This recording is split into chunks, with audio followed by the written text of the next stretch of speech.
Matagal po kasi akong nagsilbi bilang endorser ng isang remittance company. At ako po ay nakaikot din sa halos sa buong Europa, buong Asia, hanggang Lebanon.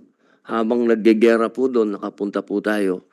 Meron po talaga tayo ngayon problema diyan sa mga nanloloko sa mga OFW, lalo na po sa social media. Sa page lang po na natin, makikita nyo doon, biglang sumusulpot talaga eh.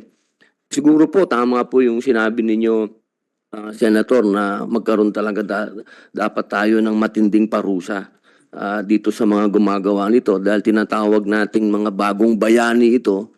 Dapat yung mga nanloko sa kanila, mas mabigat na parusa.